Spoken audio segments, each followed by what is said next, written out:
Good morning, students. Hello. This is the presentation of the series 2. In this series 2, I will define and categorize the services. Earliest attempt to define a services sector was made by Hill in 1977, who argues that goods and services belongs to different logical categories. For Hill, in 1999, the original intangibles consist in additions to knowledge and in new information of all types of new creations of artistic or literature nature. These originals exist independently from the creators and from how they are registered. They have no spatial coordinates and belong to ideas and information. Property rights on originals, so-called intellectual property rights, can be defined. These products are immaterial or intangible goods according to Hill. Once an original is produced, it can be used during a long period of time on a copy form. According to Hill, services are heterogeneous by essence, but not so heterogeneous that they include all intangible goods.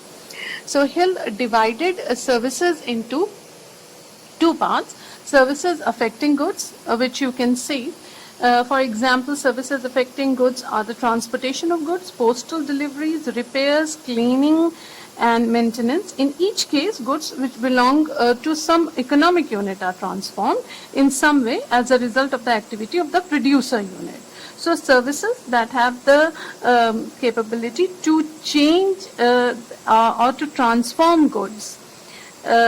And then there are services affecting persons. These consist of changes in the physical or mental condition of the consumer, which are the direct consequences of the activity of the producer. Such changes being at the request of the consumer. For example, services such as passenger transportation, hairdressing, and various forms of medical treatment involve changes in the physical condition of the consumer, while services such as education and communication involve changing in mental condition.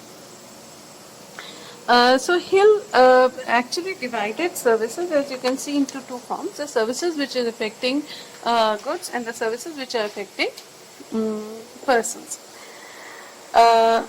Fisher argued that services of an instrument of wealth are the desirable changes effected or the undesirable changes prevented by means of that instrument. For instance, the services of a loom consist in changing yarn into cloth, or what is called weaving. Similarly, a plough performs the services of changing the soil in a particular manner.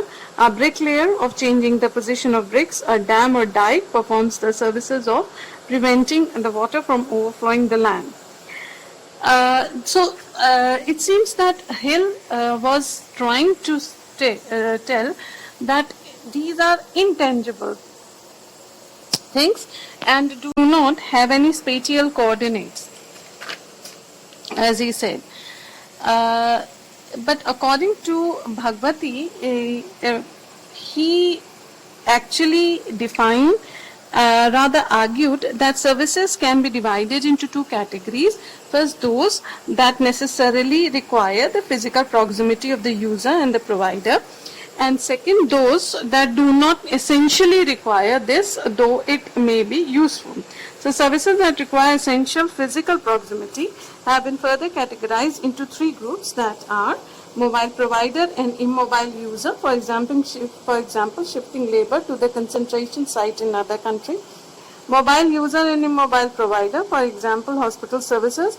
Mobile user and mobile provider, for example, lectures, haircut, etc.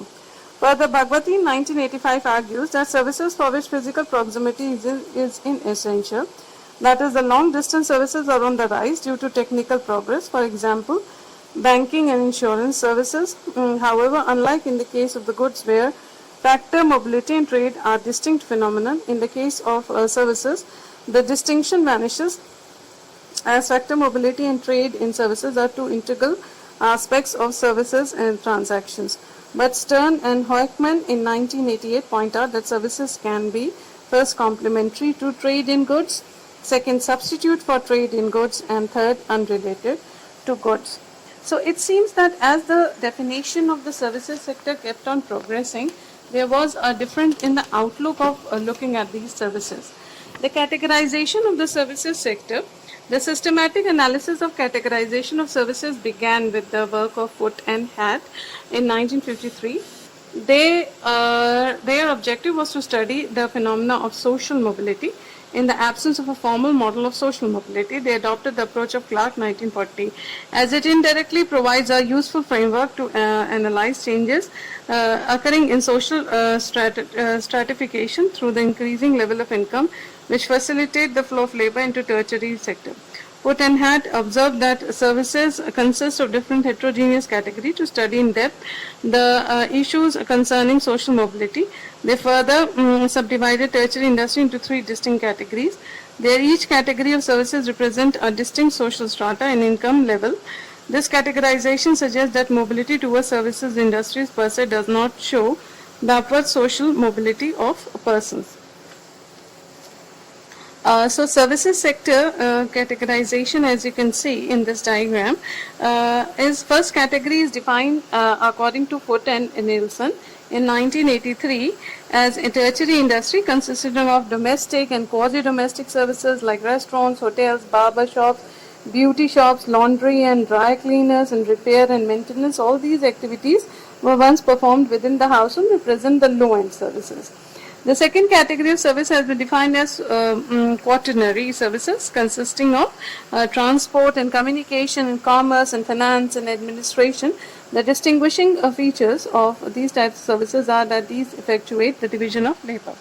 The third category of services have been defined as quinary services. These services comprises of medical care, education, research, recreation, including arts. This category of services had to do with the refinement and extension of human capacities. That, as you can see, the third category of services, according to Foot and Hat in 1953, act like a feedback into the working of all other kinds of services through the increment in human ability, skills and knowledge. In turn, these increments bring about improvement in quality of all kinds of services. They suggested that these services grew at a rapid rate with economic development and truly reflect the upward social mobility of the working class.